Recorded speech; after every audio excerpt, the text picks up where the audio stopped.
Hey, salut à tous et bienvenue dans cette nouvelle vidéo. Oui, en ce moment, je carbure, je bosse, je fais des vidéos et je suis ravie d'avoir repris la chaîne YouTube. Merci à tous ceux qui regardent les vidéos et bienvenue aux nouveaux abonnés. D'ailleurs, si vous tombez sur cette chaîne, n'hésitez pas à vous abonner. Dans cette vidéo, on va parler de nutrition adaptée à toutes celles et ceux qui ont choisi de perdre du poids avec Saxenda. Chacun choisit la façon dont il a décidé de perdre du poids.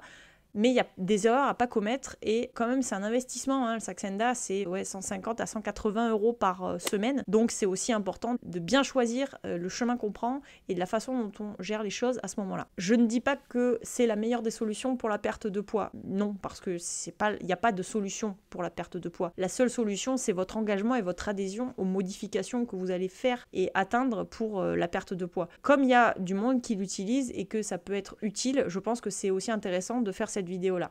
De toute façon, les conseils nutritionnels, vous le verrez, c'est des conseils nutritionnels qui sont valables pour tout le monde, pas que pour les personnes qui prennent du Saxenda. Ça peut être vraiment des conseils généraux, ne serait-ce que pour l'équilibre alimentaire. Donc je suis sur un groupe Facebook de personnes qui ont choisi du coup le Saxenda pour la perte de poids. Il y a pas mal de choses que je vois passer et je me suis dit, dans la continuité de la vidéo précédente qui du coup montrait les injections perte de poids et ce en quoi consistaient ces injections, cette vidéo-là fait suite. Donc dans cette vidéo, je vais vous parler 5 erreurs à ne pas commettre quand on a décidé de choisir le Saxenda pour la perte de poids.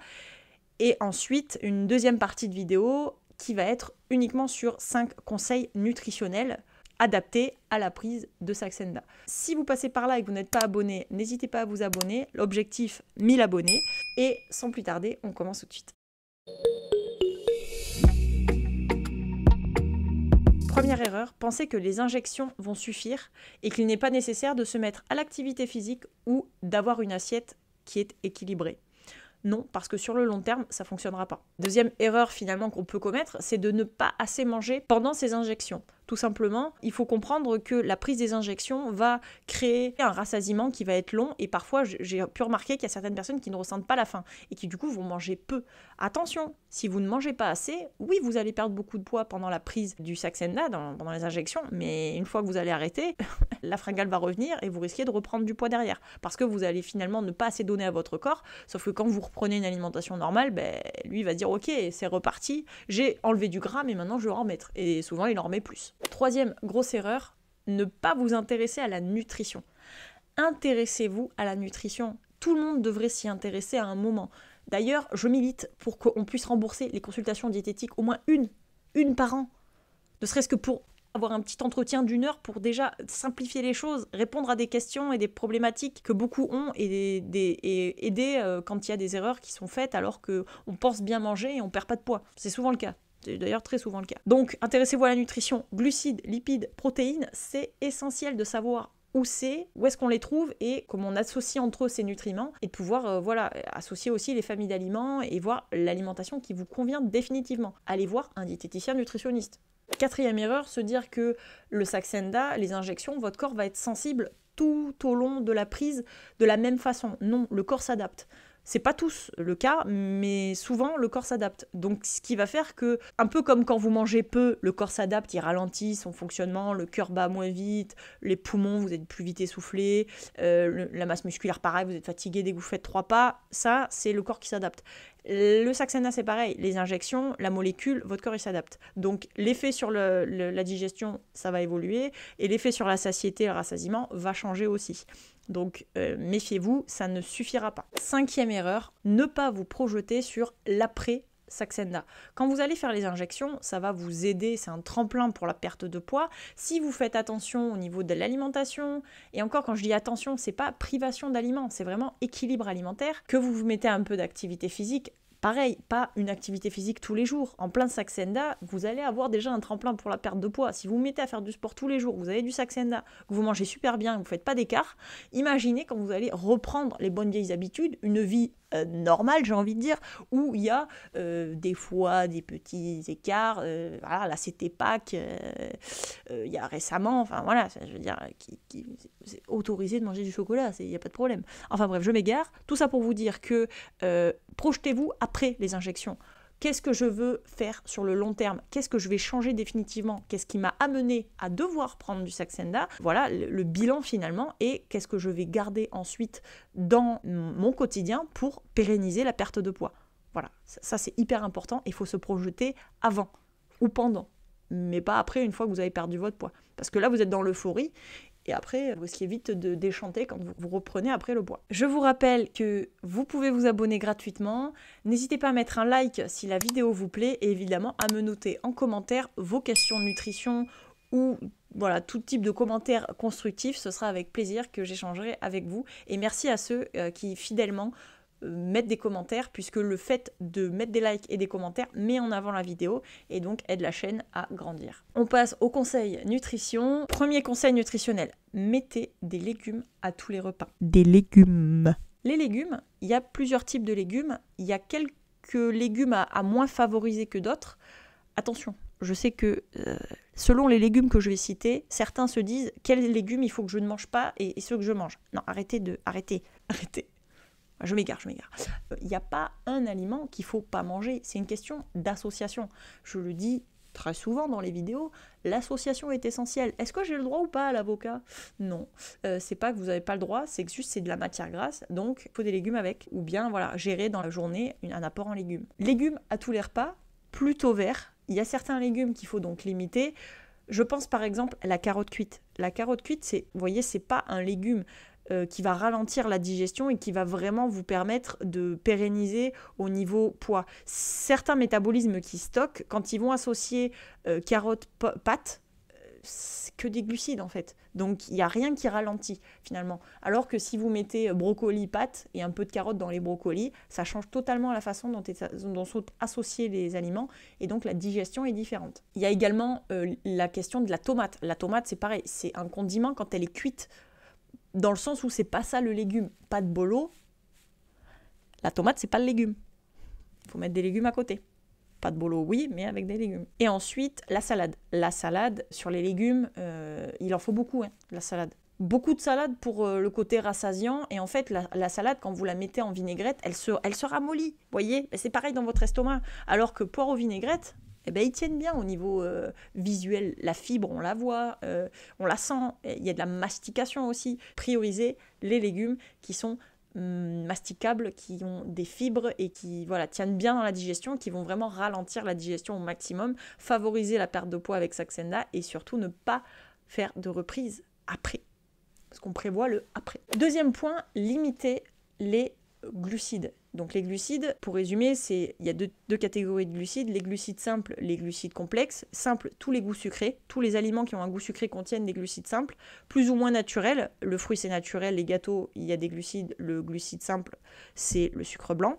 Et ensuite vous avez les sucres goût non sucrés, je les appelle donc les sucres complexes, tout ce qui est amidon, les féculents en général, et la farine, et donc tous les produits qui vont être issus de la farine ou transformés à base de farine. Attention, limitez-les, ne les enlevez pas, limitez-les, il en faut à tous les repas, mais il faut bien les choisir. Et donc on en vient au quatrième point, choisir vos glucides. Donc par exemple, favoriser les légumes secs, le riz basmati, le quinoa, l'épeautre, le millet aussi, qu'on trouve maintenant dans tous les rayons bio, diététiques. Vous en avez dans les grandes surfaces.